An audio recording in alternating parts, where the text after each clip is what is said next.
हैं आप सब। आई होप कि आप सब अच्छे होंगे। तो हम पढ़ेंगे इंग्लिश। तो सबसे पहले आपको हम कुछ बताना चाहते हैं इंग्लिश में, जैसे कि इसका बेसिक इंग्लिश अगर हम पहले समझ लेते हैं क्या क्या होता है। जैसे कि बेसिक इंग्लिश का कुछ डेफिनेशन होता है, तो इसको पहले समझेंगे। जैसे कि हम लोग जानते हैं कि हिंदी भाषा में क्या होता है। जैसे कि हिंदी भाषा में जो वर्णमाला होता है हिंदी में, वो 52 होता है ना, 52 वर्णमाला होता है। और अंग्रेजी भाषा में जो होता है उसको अल्फ़ाबेट कहते हैं। मतलब अंग्रेजी भाषा में जो वर्णमाला होता है उसको क्या कहते हैं, अल्फ़ाबेट कहते हैं। तो अंग्रेजी वर्णमाला अल्फ़ाबेट में कुल कितने होते हैं, 26 लेटर होते हैं। अंग्रेजी अल्फ़ाबेट्स को दो भाग में बांटते हैं। पहला होता है कि अल्फ़ाबेट जैसे कि 26, जिसको हम क्या कहते हैं, यहाँ पे देखेंगे कि 26 लेटर होता है ए से जेड तक। और उसमें भी क्या होता है कि वॉवेल और कॉन्सोनेंट होता है, जिसको हिंदी में वॉवेल को हिंदी में स्वर बोलते हैं और इंग्लिश में जो है कॉन्सोनेंट को व्यंजन बोलते हैं। तो वॉवेल जो होता है उसमें 5 होता है, ए ई आई ओ यू, ठीक है। और कॉन्सोनेंट जो होता है वो 21 होता है। तो अल्फ़ाबेट दो भाग में बांटा होता है, एक वॉवेल में एक कॉन्सोनेंट में। सेमी वॉवेल जैसे कि आप लोग जानते होंगे डबल एंड वाई होता है, ठीक है। ये हमारा कुछ बेसिक होता है। और इसमें सब्जेक्ट होता है। तो सब्जेक्ट जैसे क्या होता है, कर्ता जो होता है सब्जेक्ट, जैसे कि ही शी इट होता है ना, वो क्या होता है, सिंगुलर होता है। और आई वी यू दे जो होता है वो क्या होता है, प्लुरल होता है ना। अब क्या करेंगे, हम यहाँ पे चलेंगे चैप्टर की तरफ जो हम आपको पढ़ाना चाहते हैं। तो हम पढ़ेंगे बी वर्ब। क्या करेंगे, बी वर्ब पढ़ेंगे, ठीक है। तो बी वर्ब जो पढ़ेंगे, तो यहाँ पे लिख देते हैं आपको, बी वर्ब पढ़ेंगे, बी वर्ब पढ़ेंगे, ठीक है। अभी भर का क्या करेंगे, कुछ डेफिनेशन देख लेते हैं, ठीक है। डेफिनेशन देख लेते हैं।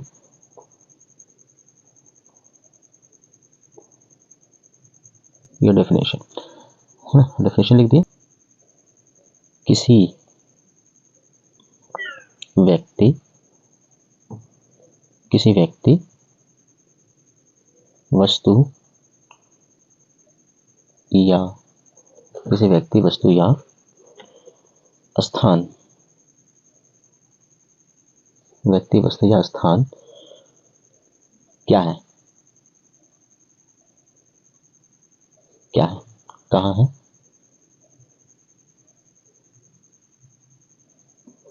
कैसा है,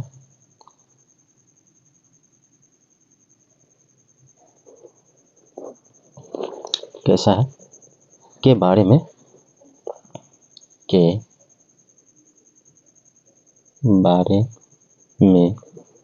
बारे में बताना हो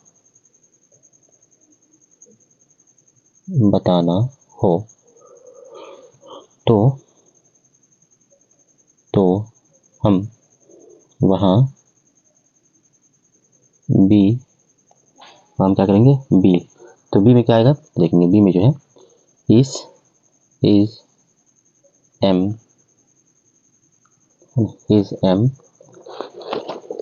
आर, वाज वर है ना, वर्ब का प्रयोग करते हैं, ठीक है, करता है। अब क्या लिखेंगे, बी वर्ब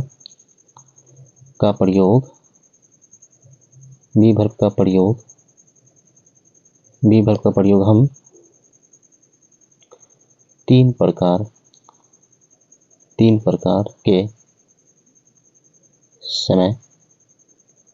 के समय करते हैं, हाँ, 3 प्रकार के समय में करते हैं, ठीक है। अब इसको जो है प्रेजेंट पास्ट फ्यूचर है, ये 3 होता है। तो हम क्या करेंगे, देखो प्रेजेंट को इसके आगे बांट देंगे। तो प्रेजेंट किस में होता है, प्रेजेंट का जो वर्ब होता है क्या क्या होता है, प्रेजेंट का वर्ब होता है इज, है ना, एम और are, is am are. Past का वर्ब होता है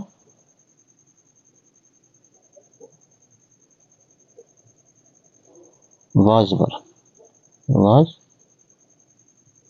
वर। फ्यूचर का होता है विल बी।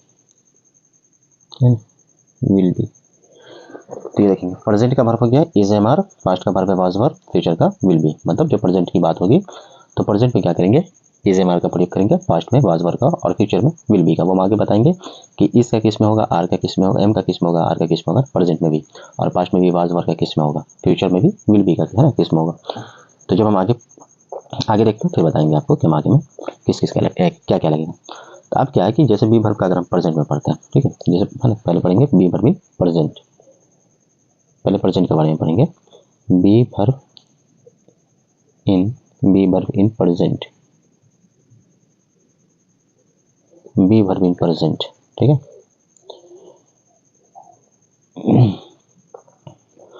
तो जब हम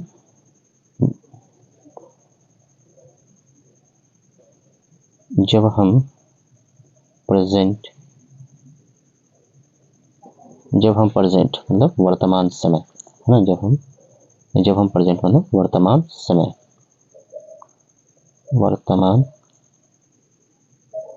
समय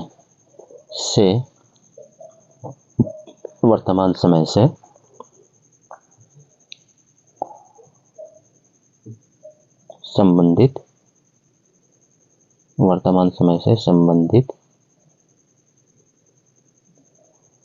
कुछ सेंटेंस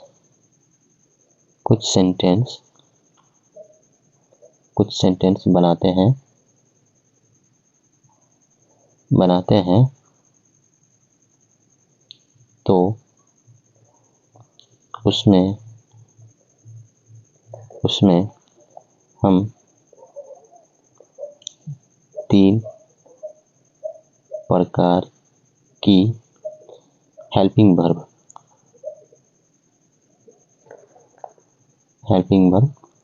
जिसको हिंदी में बोलते हैं सहायक क्रिया,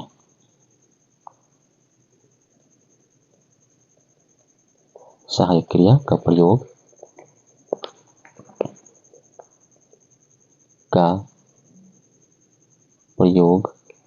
करते हैं, हेल्पिंग वर्ब का प्रयोग करते हैं। तो ये 3 हेल्पिंग वर्ब कौन कौन सा है लिखेंगे यहाँ पे, ये 3 हेल्पिंग वर्ब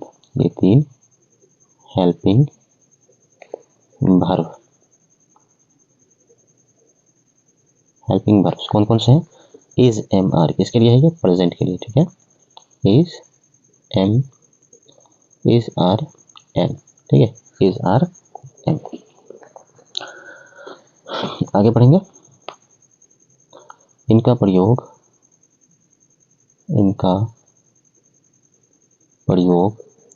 हम किस में करते हैं, इनका प्रयोग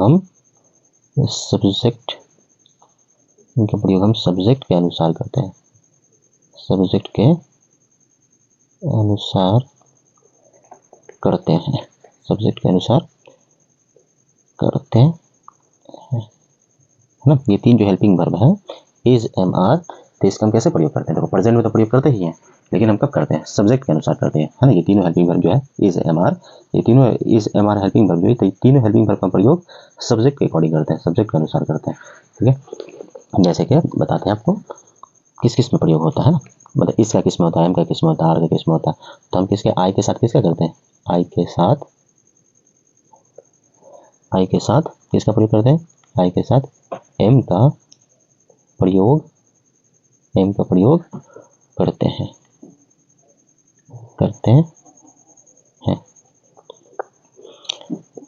अगला है ही शी, है ना, ही शी इट नेम, तथा सिंगुलर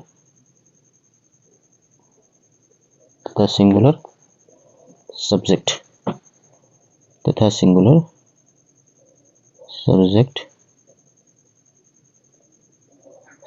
के साथ,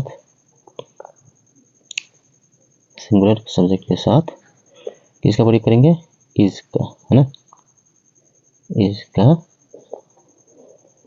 प्रयोग करते हैं, ठीक है। तो ही शी इट नेम के साथ किसे, देखिए ही शी इट नेम क्या सिंगुलर है, तो सिंगुलर सब्जेक्ट के साथ किसका प्रयोग करेंगे, ही शी इट के साथ, है ना, या कोई नाम के साथ किसका करेंगे, इसका, है ना, इसका प्रयोग करेंगे। अब आगे we you they, you we they तथा plural, plural subject, subject plural subject के साथ, प्लूरल सब्जेक्ट के साथ,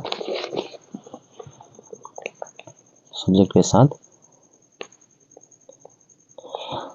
आर का प्रयोग करते हैं।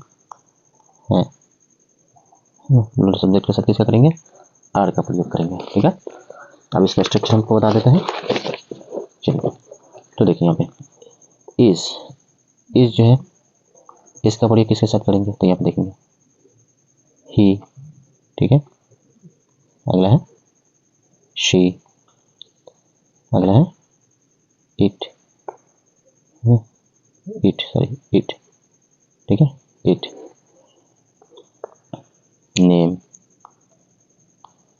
नेम, या कोई सिंगुलर सब्जेक्ट हो,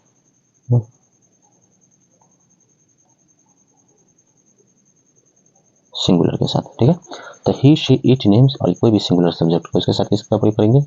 इसका प्रयोग करेंगे। ठीक है, इसका प्रयोग करेंगे। अब एम का, तो एम का जो है वो आई के साथ करेंगे। ठीक है, एम का आई के साथ, और आर का करेंगे यू वी दे या कोई प्लूरल सब्जेक्ट है ना, प्लूरल। तो कोई भी प्लूरल सब्जेक्ट जब होगा तो उसके साथ आर का प्रयोग करेंगे, जैसे कि यू वी दे है ना, और भी कोई प्लूरल सब्जेक्ट होगा उसके साथ किसका प्रयोग करेंगे? आर का। तो ही शी इट नेम के साथ इसका, आई के साथ एम का, और यू वी दे के साथ आर का। ठीक है, तो ये हो गया। अब इसका स्ट्रक्चर देख लेंगे। ठीक है,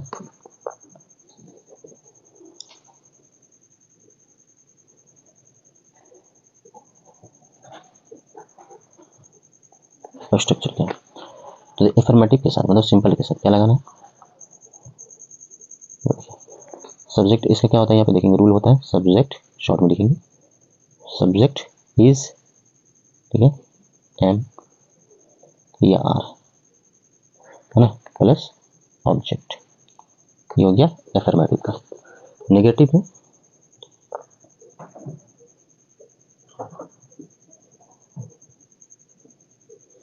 नेगेटिव हो जाएगा सब्जेक्ट प्लस इज या एम या are plus not plus object. ये हो गया। इंट्रोगेटिव में,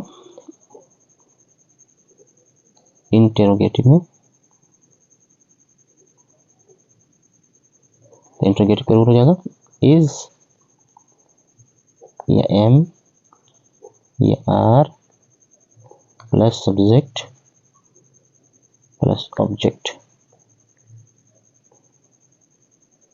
प्लस ऑब्जेक्ट। ठीक है, ये हो जाएगा। इंट्रोगेटिव नेगेटिव, इंट्रोगेटिव नेगेटिव का रूल क्या होगा? तो देखेंगे